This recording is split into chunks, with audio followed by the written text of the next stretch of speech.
What is up? We have another video. You're probably noticing that it's kind of loud outside. Well, not super loud, but there's a bit of background noise. But you have to forgive me for that. Maybe it'll fix itself in the future, or not. But today we're not doing the normal sort of fitnessy video. This is closer to some of my older. It's not super older because, but some of the more just talking. Having a topic involving self improvement and just talking about it. So, today, what we're going to be talking about is celebrating small wins, or as most people call them, milestones, right? And the reason why, sorry, a car just passed by. The reason why I believe that this is, I don't even know, I believe this is like very important for your general consistency and being able to stay on the journey for as long as possible, but also you having the ability to actually appreciate what you've accomplished along the way, is you need to have milestones and appreciate when you've made even the smaller wins.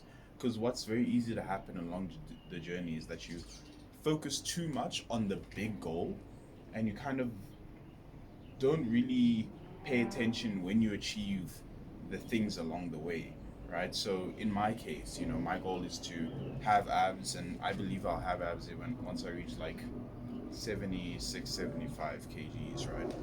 At the current moment, I am 83 exactly this morning, right? If I was so focused on just getting the 73, then I wouldn't appreciate that I've lost 11 kgs since I've started. I wouldn't, if I was focused like, oh no, but I still don't have the abs, then I wouldn't take time to appreciate that, wow, I've lost 11 kgs. Like, that's actually a crazy amount. I wouldn't pay attention to that because in my mind, I'd only be focused on I haven't reached the higher goal. Right now, now this is most applicable for me in terms of fitness, but you can apply this anywhere in terms of your life, anywhere that you're trying to improve in your life. Maybe you wanna, if you're in school, right? Because I assume that most of my audience is younger. If you're in school, maybe it's you want to be in the top 10, grades wise of your school, and you starting off as a normal person, everywhere's a 60, you have 170. You might not appreciate when one of your marks go up because you're like, oh, I'm not in top 10 yet. So it doesn't matter that my math went from a 60 to a 65. It doesn't matter that English was somehow one of the 50s.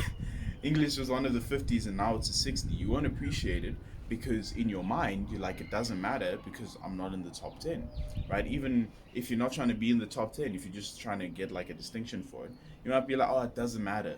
It doesn't matter that my math went from a 60 to a 70. It's not an 80 yet, so it doesn't matter. Like, no, it matters. It means that you're making improvements. And I think it's important to spend some time, not a lot of time, obviously, but spend some time appreciating how far you've made it so that it can better motivate you in your ability to go even further, right? That's how I use. My main thing is obviously fitness. That's the main metric that I track. I also track my marks at school. It's a bit harder sometimes because I'm in uni, so what ends up happening is that we don't have as many tests as you would have back in high school. There's not as many little tests. So ways that I usually track it is just my general marks, because sometimes I'll be tracking my marks, but since the some of the subjects change, it's a bit harder to directly apply them to be like, oh yeah, this one went up. Not all of the subjects changed, but still the point stands. But yeah, it's very important. Even appreciating the wins in the more unconventional things of the journey, right? So not just the results in terms of appreciating the wins, also just the habits that you're building when you're going on the journey, right? So in terms for me, as this is mainly a fitness channel, this is where I'm gonna stick with things that I appreciate that aren't, my weight going down and my body looking better, is that consistency. I appreciate the growth in consistency that I've had throughout the beginning of the journey because I've been exercising for a while, but it wasn't really like weight training and it wasn't super consistent. Like, I technically started when I was like 12, 13, and that was just me doing push-ups in my room. Doing push-ups in my room. I tried different push-ups. I wasn't making crazy progress because I was like 14, but like, doing push-ups in my room, all that. And then COVID happened, then we got a home gym, and I could make a bit more progress there. But as much as the gym was there and I enjoyed working out, I didn't really use it as much as I really should have, because at the time I just liked, push ups, dips, all that. I was just doing purely calisthenics. And then at some points, I made like a bit of a hybrid program for myself using some of the YouTubers' stuff that I watched. And I used the gym a bit, but I wasn't as consistent as I really should have been. Because, I had a home gym at my house. Like, I really should have been there every day, but I wasn't because I was being lazy. Like, that's just how it was. I was being lazy when I was uh, 16, 17. And then um, 18, I was semi consistent at 18, especially when I started skipping. And then I got injured, I broke my hand. So then I couldn't really lift weights. That was kind of hard because I couldn't lift weights, and I was getting really into skipping, and I was starting to lose a lot of weight from that.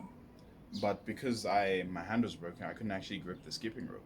And I didn't and I think I wasn't allowed to like jump.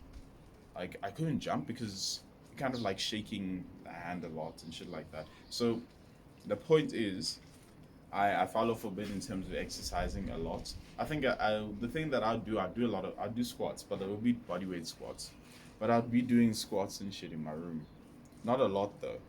And then so it's like I was kind of training inconsistently. Then 23, 2023, that's when my friends started going to the gym, and I would sometimes go with them. Now, wait, the plane's passing over. Let's just wait for that to go over before we continue.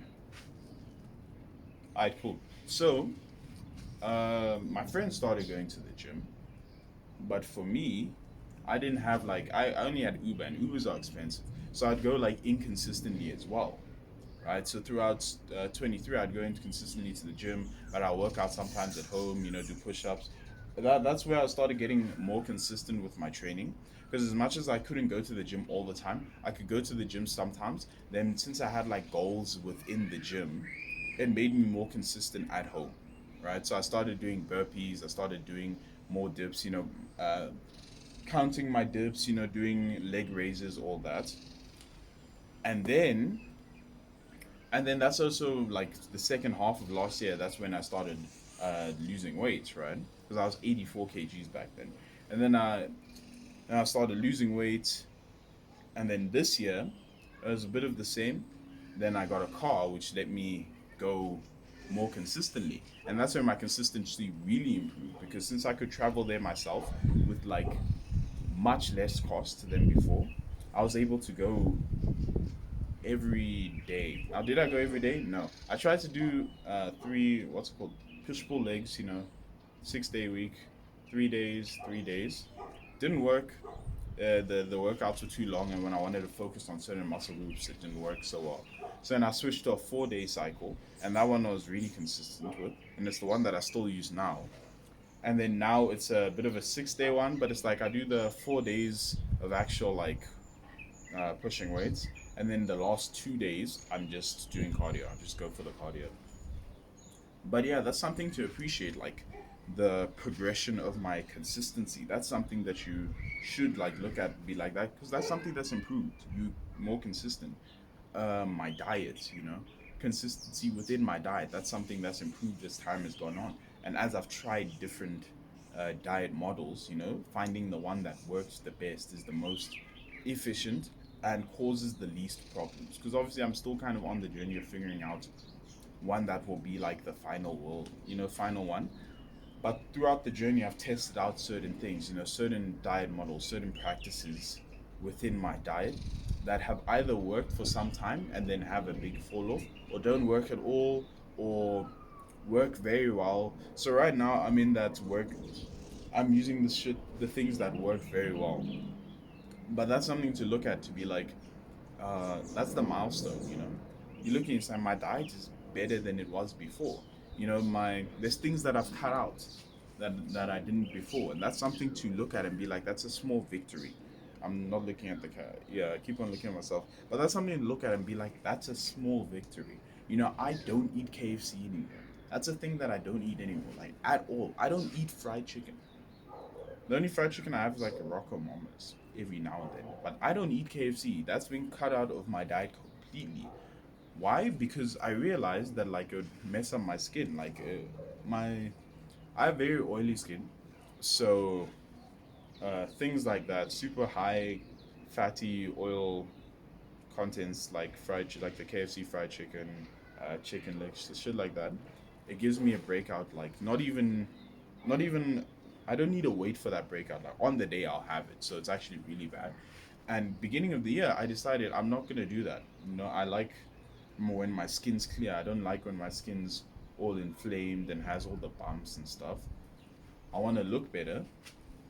So, let me get rid of it. Like I never like when my skin when I have like lots of pimples and stuff. So let me get rid of it. Like it tastes nice, but it's not worth me not liking how my face looks late. Not like having it be an insecurity on my face for like 2 weeks. It's not worth it. And guess what? I haven't looked back. Like I genuinely don't eat it anymore. Don't feel like it, and that's an achievement. That's a milestone that I look at and be like, wow. I've made it somewhere. I've completely dropped the bad food. Like I've completely dropped junk food that like I liked a lot in the past. Stereotype us, but like I liked a lot in the past. I've completely dropped it now, and so that's a milestone, a small victory that you should really take time to celebrate. And when I say celebrate, I don't mean like, oh, celebrate by going out and doing it, and that's how you celebrate that you know. You just When I say celebrate, I mean just take time to be like, wow, I really achieved that, and that's good on me. Appreciate that you've achieved something there, and it's a sign that in the future you can achieve more and get closer to your overall goal. Because as I said at the beginning, we focus too much on just the big goal that we kind of tend to ignore the little stops along the way where you're like, wow, I'm a bit closer to where I wanted to be. Me eating better in general and like having the eat better eating practices means that I'm closer to not just attaining my ideal, body fat percentage and my ideal physique. My ideal right now. It's not like my peak ideal, but my peak ideal, that's like a goal for like when I'm 30. Um, that's my peak, my ideal physique, right? I'm close to not only attaining it, but also maintaining it because I'm building better dieting practices that will make it more sustainable. Me being more consistent in the gym, closer to attaining and maintaining because I'm building a routine that I'm actually able to do consistently, with less uh, gaps in the middle. If I'm able to do it consistently, then obviously I'll be able to get there quicker and continue being there and improving from there because I built good practices that I can actually maintain, based off of principles and problems that are unique to myself. Not crazy unique, but in general, like I don't just be like, oh, push pull legs because push pull legs. Like, no, I looked at myself and be like, these are the certain body parts that I see as weaknesses, right? And this is the time that I have to do my workouts. I can't be at the gym for a crazy amount of time. Right now I go sometimes a crazy amount, but that's more just me doing a lot of cardio than like the actual gym session. At some point, my workouts were 1 hour and an hour and a half, and I was like, I can't be at the gym. I can't be lifting weights for an hour and a half and then still be like, oh, but I need to work on this, so I need to add in this exercise, and then it ends up 2 hours of the weightlifting. Like, no, I was like, no, that can't be. It's not sustainable. And then I was like, and I always end up skipping certain things. Like I end up what I realized that I usually end up going through one cycle. And so like when I was doing push pull legs, I'm like I do one cycle of push pull legs, and then like the second cycle is like maybe 1 or 2 days, and then I usually just end up skipping legs or something. So I was like, what's the point of doing that? Being like so inconsistent and shit. When I could just have the set thing of okay, I have my 4 days. I do, yeah, because it'd be also a thing of I'd be like I need to grow my arms, right? I was feeling that my arms weren't developed enough, and then Where you gonna add in exercise? You're already working out for an hour and a half. Where you gonna add in arms exercises? What you gonna swap out? Oh, you want to build your shoulders? Where you gonna put that? Where you gonna put that exercise? Where's the time? You do push pull legs. You do your bench press, your incline Smith, uh, your fly machine, and then you do maybe what's it called? One shoulder exercise. That's already four exercises, and then you still need to do your tricep shit. You still need to do triceps. So where are you gonna fit it in? So then you end up doing like fucking an insane amount of exercises because you do bench press, incline press, flies, shoulder press, lat raises. Then you got to do your two tricep exercises. Like it's a, or one more likely happens that you just end up ignoring shoulders completely because you're like, oh, the push exercises train them enough. So then you end up just doing those and then maybe just having a set of lats, what's called lat flies, and then you do like tricep extensions. Then by then you're in the gym for like an hour and a half, an hour 45 minutes. Where in your time are you gonna be like, yo, I feel like my arms are lagging a bit. I think I should do two tricep exercises instead of one. Where are you gonna add that in? You're already in the gym for a long time. Where are you gonna add in? Where are you gonna be like, oh, my shoulders? I feel like my shoulders aren't as developed as they could be. I need to add in some another shoulder exercise. What's called the press. Where are you gonna add that in? Where are you gonna add that in? You're already like bogged, and this is not like it's not like you're doing it during the weekend or something where you're not really doing anything during the day that you need to be there. Like, no, this is after school. You have to go home. You still need to practice. Maybe finish if you have any homework. So it's one of those things where it's like you gotta celebrate that. Well, in my case, right, celebrating that I'm able to format. I was able to know enough about training to format my own training plan that would work for me in the situation that I'm in. Where I knew that I didn't have someone's alarm just went off. Um, yeah, bro. Wait, it's kind of just in the background. We'll wait a bit. Uh, bruh. Like, dude, switch it off. Like, I don't know. Bro needs to switch off his shit. Alright, cool. It's off. So, what's cool? I was able to. The celebration is that I was able to know enough about training that I was able to format a training plan that worked for me with my specific constraints. Knowing how much time I had. I didn't have time to be in the gym for so long. I didn't have the energy to be in the gym for so long. I still needed to add in cardio at the time. I was like, I'm still trying to. I need a cut, right? So I need the cardio, but I can't add it. It's hard to add in 30 minutes of cardio when you're already like training for 2 hours. So that's something to celebrate. So basically, what I'm just saying is that celebrate your small victories in all fields. Don't When I'm saying celebrate your small victories, celebrate on your small victories in terms of how far your results are in achieving the goal, how far the little habits are in achieving the goal. Not just the goal itself, but also the things that lead you to the goal. Celebrate your improvements in those things so that you can better appreciate the importance in getting you there. It makes you appreciate how far you've made it so you don't focus too much on not being there, but you focus more on that you're on your way there. Focusing more on you being on your way there is a much better mindset than focusing purely on how you're not there yet. Because one's more of just putting you down. I haven't made it yet. I'm failing myself. And one is appreciating the journey. Because you'll make it further. The the philosopher Sam Sulek said, the man who walks, the man who enjoys walking will walk further than the man who wants to get to the destination, right? So this is basically turning you into the man who enjoys walking. You want to think of yourself as someone who's on the journey. You don't want to think of yourself as someone who hasn't made it yet, but rather someone who's going there. You're on your way. And when you appreciate the small wins, it helps you better in being the guy who's on the way because you're appreciating each step you take. You're like, wow. You look back and you're like, wow, I'm really, instead of looking forward and being like, the goal is all the way over there, I'm not even there.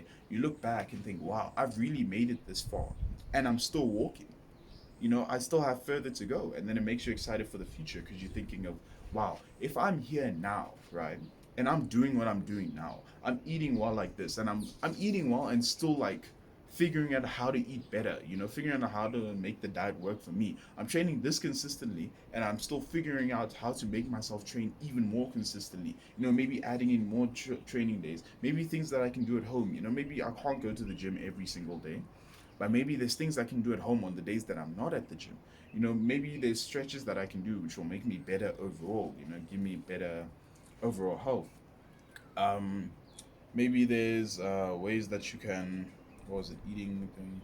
But there's things that you can do. You're like, wow, this, if I'm here now, how far will I be in the future? And it makes you excited for the future.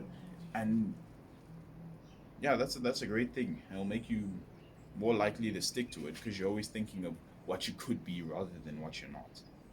But yeah, that's basically the video. Celebrate the small wins, appreciate the milestones. Good luck on your journey. Peace.